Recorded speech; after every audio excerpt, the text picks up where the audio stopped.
ખજૂર પાક તો વર્ષો વર્ષ બનાવતા જ હોઈએ છીએ, પણ એમાં નવું શું છે? પણ આજે આપણે જે રીતે ખજૂર પાક બનાવવાના છીએ ને, તે તમે ક્યારે પણ નહીં બનાવ્યો હોય. તો જરૂરથી વિડીયોને એન્ડ સુધી જોતા રહેજો. ખૂબ જ હેલ્ધી અને સ્વાદિષ્ટ એવો તૈયાર થાય છે.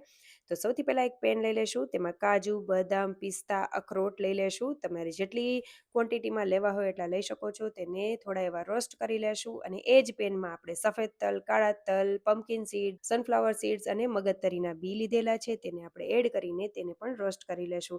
એ રોસ્ટ થાય ત્યાં સુધીમાં આપણે ખજૂર લઈ લેશું. તો ખજૂર એકદમ સોફ્ટ હોય એવો પસંદગી કરવાની છે.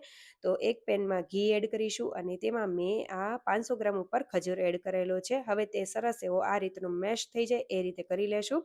ત્યાં સુધીમાં આપણા જે બધા નટ્સ છે અને સીડ્સ છે તે બધા એકદમ ઠંડા થઈ ગયા છે. તો તેનો પાવડર કરી લેશું આ રીતનો. હવે જે આપણે ખજૂરનું મિક્સચર તૈયાર કરેલું છે તેમાં એડ કરી દેશું. બધું મિક્સ કરી લેશું અને 2 ચમચી જેટલો કોકો પાવડર એડ કરી દેશું. બધી વસ્તુને મિક્સ કરીને તમે આ રીતે બોલ્સ પણ બનાવી શકો છો અને આ રીતે ઢાળીને સ્ક્વેર શેપમાં પીસીસ પણ કરી શકો છો. આ ખજૂર પાક એવો બને છે કે જે નાના બાળકોથી લઈને મોટાઓ સુધી બધાને ગુણકારી પણ એટલો છે.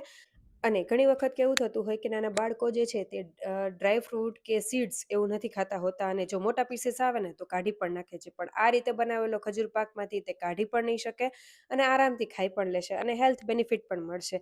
તો જરૂરથી રેસીપી ટ્રાય કરજો અને નાનાથી બાળકોથી લઈને મોટાઓ સુધી બધાને ગુણકારી પણ છે. જો મોટા લોકો એમનેમ ખાઈ ન શકતા હોય તો તમે દૂધમાં આ એક પીસને ઉગાડીને પણ તેને આપી શકો છો, તો પણ હેલ્થ બેનિફિટ મળી જશે. તો જરૂરથી રેસીપી ટ્રાય કરજો અને સારી લાગે તો ફોલો કરજો.